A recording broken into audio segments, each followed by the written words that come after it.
Osons l'IA à l'école. C'était l'invitation lancée par l'équipe du Collège Sainte-Anne en février 2026. Plus de 200 passionnés de l'éducation s'y sont donné rendez-vous pour réfléchir et partager autour de conférences, d'ateliers pratiques et d'échanges avec celles et ceux qui ont exploré et intégré l'intelligence artificielle en éducation de façon éclairée. Mon nom est Maxime Pelchat. J'œuvre au sein de l'équipe du Cadre 21 en tant que stratège numérique. Je m'intéresse de près à l'évolution de l'IA en éducation et en formation, et j'ai donc profité de l'occasion de ce rassemblement pour m'entretenir avec plusieurs personnes qui avaient accepté de venir partager leur expérience et expertise en la matière avec les participants. Des échanges inspirants où l'humain est au centre, la pédagogie comme boussole et l'IA comme levier. Face à l'essor de l'intelligence artificielle, le milieu d'éducation doit dépasser les réflexes d'interdiction ou d'adhésion aveugle. Ça, c'était le début de la description de l'atelier de Amy Tran, qui est enseignante ici au Collège Sainte-Anne, et de Nicolas Mourakadé, qui est co-directeur du Centre d'innovation et d'expertise pédagogique aussi ici au Collège Sainte-Anne. Et vous avez bâti un atelier où est-ce que vous présentiez, c'est ce que j'ai attrapé au vol, une sorte de boussole éthique, donc un outil concret que vous êtes en train de tester. Merci de prendre quelques minutes avec moi pour revenir en parler au bénéfice de ceux qui nous écouteront, parce que clairement, depuis qu'on a eu l'arrivée de ChatGPT, qu'il y a eu l'intégration de l'intelligence artificielle dans notre milieu scolaire, l'éthique est venue rapidement. Là. Après l'aspect wow technique, puis mon Dieu, rapidement, le volet éthique est venu à l'avant-plan. Et je pense qu'on compte un peu sur le monde scolaire pour préparer la prochaine génération à avoir une posture éthique. D'où est-ce qu'est parti, dans le fond, votre travail autour de ça qui semble être très porteur? En fait, ces grandes compagnies américaines, OpenAI étant la première, nous ont lancé dans ce monde de l'IA générative du jour au lendemain. Honnêtement, je pense que je me rappelle même la date, le 30 novembre 2022. C'est une date qui nous marque un peu comme quand on dit le 11 septembre 2001. Donc, tu sais, des moments vraiment marquants dans l'histoire où tout d'un coup, on se réveille, on se dit « Wow, OK, mon monde, il vient de changer, il vient de basculer vraiment là, du jour au lendemain. » Donc, l'IA est sortie, l'IA générative. On se dit, c'est trop cool, c'est vraiment le fun à utiliser. Wow, je pose des questions, j'ai des réponses. Mais une fois que le facteur wow, il disparaît, on se dit, OK, mais à quoi me sert cet outil-là? Comment est-ce que je suis supposé l'utiliser pour bonifier ma pratique ou pour bonifier carrément mon existence?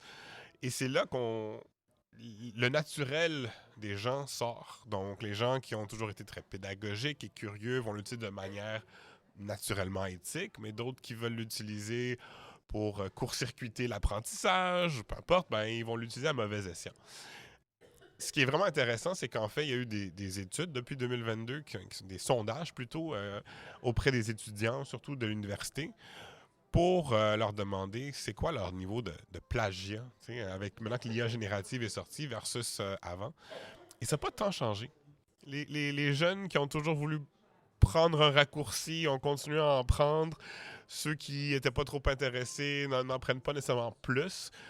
Par contre, c'est important aujourd'hui de doter nos éducateurs, ceux qui forment les jeunes, à eux-mêmes l'utiliser au plein potentiel de la plateforme et d'éduquer nos jeunes justement à l'utiliser pour éviter la tentation de court-circuiter ces apprentissages-là.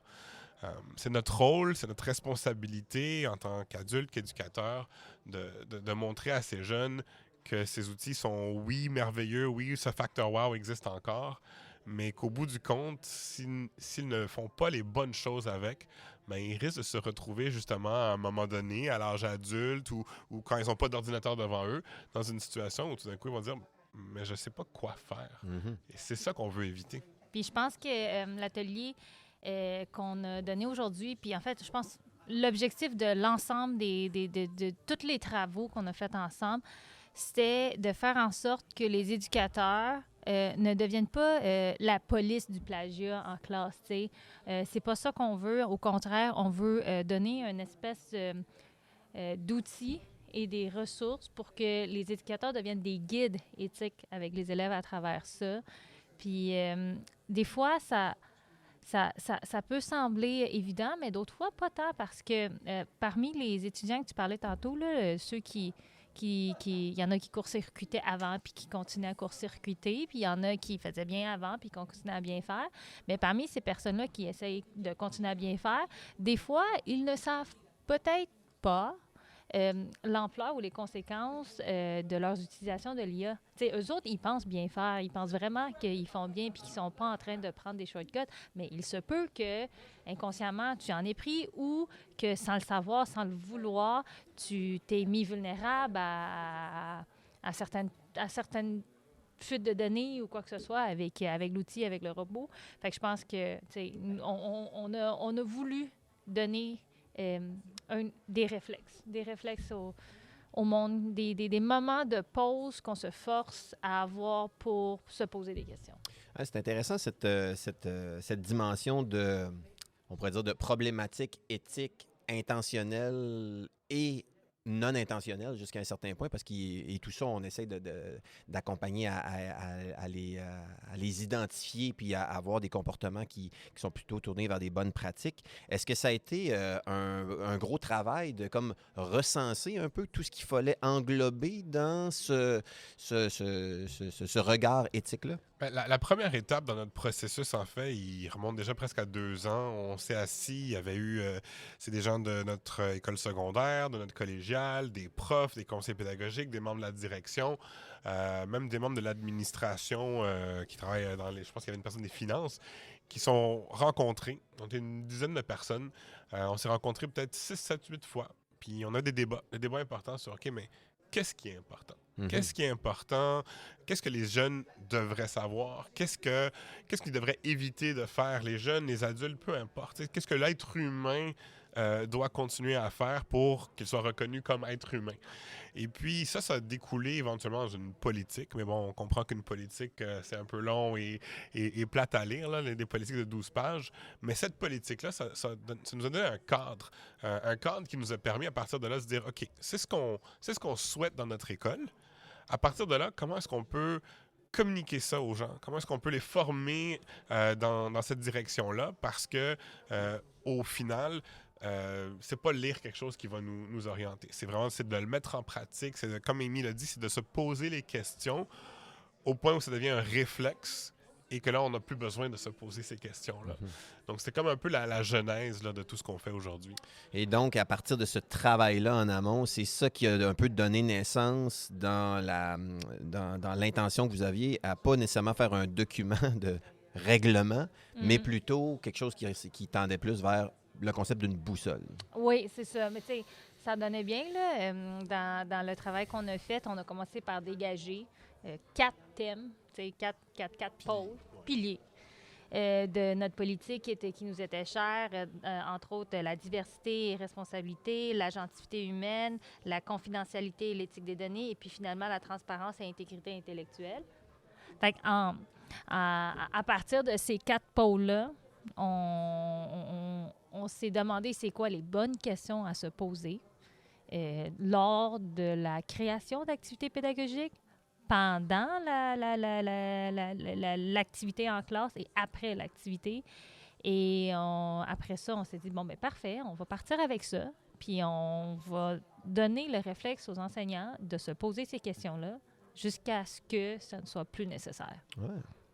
C'est intéressant. Est-ce que ça va, est-ce que cette boussole-là, dans le fond, va au-delà de l'aspect pédagogique des choses? Est-ce qu'elle est pensée pour, par exemple, je ne sais pas, là, sur peut-être des processus plus administratifs ou...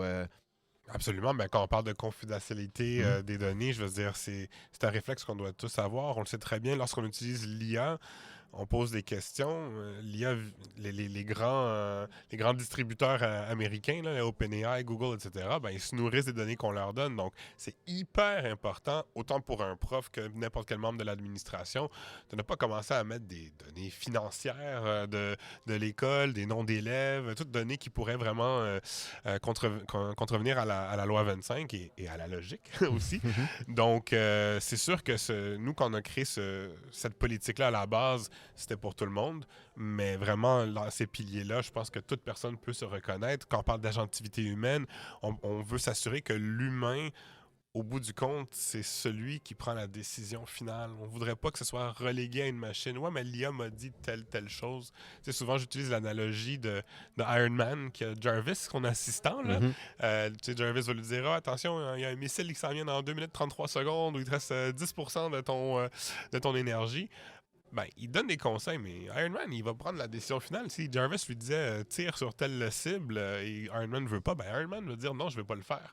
Donc, on veut s'assurer que lorsque nos employés, notre personnel, nos élèves utilisent l'IA, ben, au final, ils se posent de manière critique vis-à-vis l'information pour être sûr et certain de garder cette agentivité humaine-là. Très intéressant. Puis les retombées jusqu'à maintenant, avez-vous pu un peu commencer à voir des essais là, concrets puis d'avoir un retour des membres du personnel là, qui, dans une situation critique ou embêtante, l'ont utilisé puis que ça les a aidés? Ou c'est quelque chose qui est à venir? Ben, c'est sûr qu'on a nos profs se tournent beaucoup vers les conseils pédagogiques là, pour s'assurer, pour valider certaines informations, s'ils font bien ou non.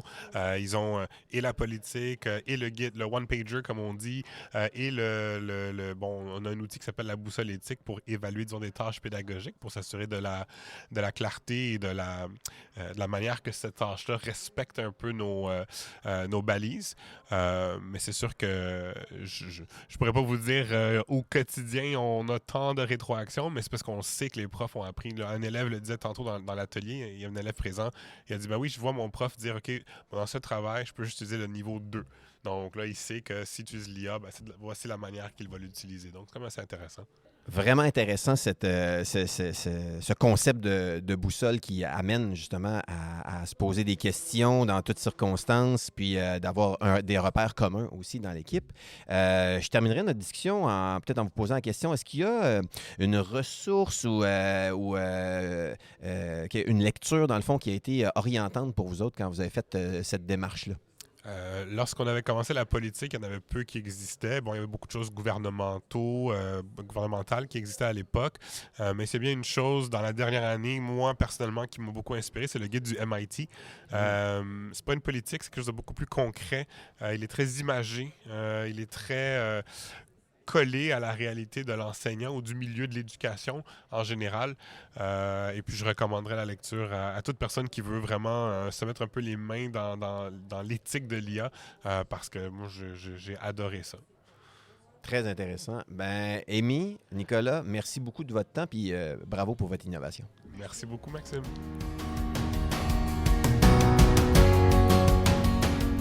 Merci à nos invités d'avoir transféré leur préparation pour la journée dans cette discussion au cœur de l'action.